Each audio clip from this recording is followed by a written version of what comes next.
Good morning, Sunitians. Welcome to the 20th episode of India Extraordinaire Champions of Change series. We have much to celebrate in this extraordinary land we call India, home to over 1.3 billion people. Right from the ancient times to pre-independence period to the India we live in today has witnessed the greatness of many champions. Some of them are known to us and some unknown. We bring to you 75 episodes throughout this 75th year of independence to salute the efforts of true champions of change. They are truly India's extraordinaire.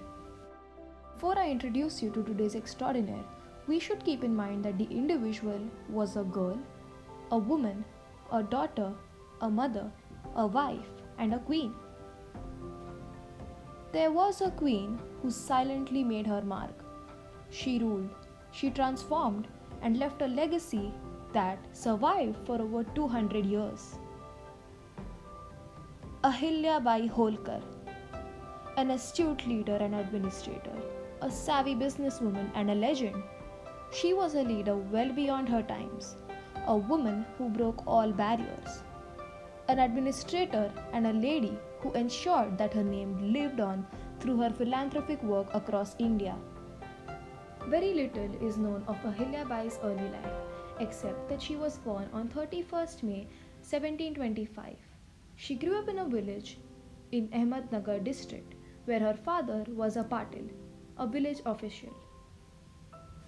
Ahilyabai was born in an era when formal education for women was considered taboo in Indian society.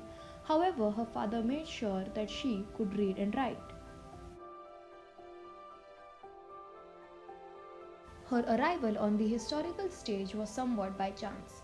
Malharrao Holkar, a commander in the service of the Maratha Peshwa Bajirao I and lord of the Malwa territory, stopped in Chandi on his way to Pune and saw the 8-year-old Ahilyabai at the village temple. He brought the girl to the Holkar territory as a bride for his son Khanderao after recognizing her character. All of this happened while Ahilyabai did not come from a royal family. Malhar Rao did not waste time in securing the consent of Ahilyabai's family and decided the date as soon as possible. Ahilyabai and Prince Khanderao get married on the 14th of May. Ahilyabai grew up to be a brave and intelligent woman. 12 years after the wedding in the year 1745, Ahilyabai's husband got killed during the siege of Kumbher Fort. Grief-stricken, it is said that Ahilyabai wanted to sacrifice herself by committing sati, but it was her father-in-law who stopped her from doing so and instead trained her in administrative and military matters. After the deaths of her father-in-law in 1766 and her son Malirao the very next year, Ahilyabai petitioned the Peshwa to allow her to take control over the region of Malwa. She had been fully trained in military and administrative fields by then. She was brilliant at it. Though some of the nobles objected to this, she had the full support of the Holkar army. On the 11th of December 1767, she ascended the throne and became the ruler of Indore and Malwa.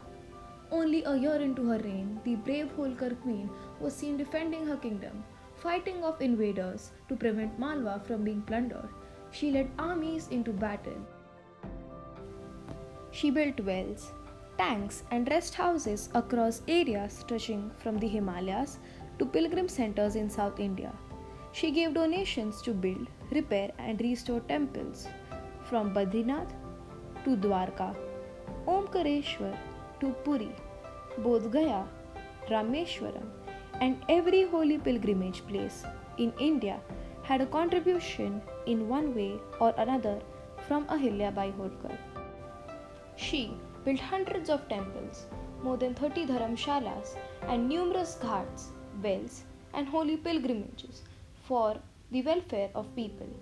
Ahilyabai Holkar's 28-year reign during the 18th century is still cited as a model of benevolent and effective government. One of the most notable structures built by her was the Kashi Vishwanath temple, which she rebuilt and restored in 1780, 111 years after its destruction by Aurangzeb.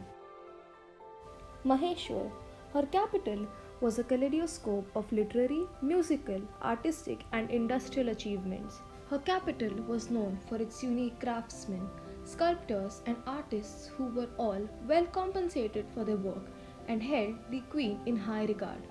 She went on to establish a textile industry in the city as well. During her reign, merchants produced their most opulent garments, and trade flourished at an unprecedented rate. The farmer was no longer a victim of oppression, but a self sufficient individual. Throughout her 30-year reign, Indore grew from a small hamlet to a thriving metropolis. Ahilyabai was well known for building scores and scores of architectural structures like the Somnath, the Amrut Tirtha, the Hanuman Temple, the Ramachandra Temple, the Sharayu Ghat, and the Ahilyabai Pool, and many more throughout our nation. Honors and recognition. In 1996, the honor in the memory of Ahilyabai Holkar, leading citizens of Indore, instituted an award in her name that is bestowed annually on an outstanding public figure. John Kay, a British historian, gave her the title of the Philosopher Queen. Many historians, poets, and dramatists hold positive views about Ahilyabai that portray her as a majestic ruler. Learning outcomes. You are not limited by your gender. Believe in your inner power. Don't just fly, soar high up in the sky.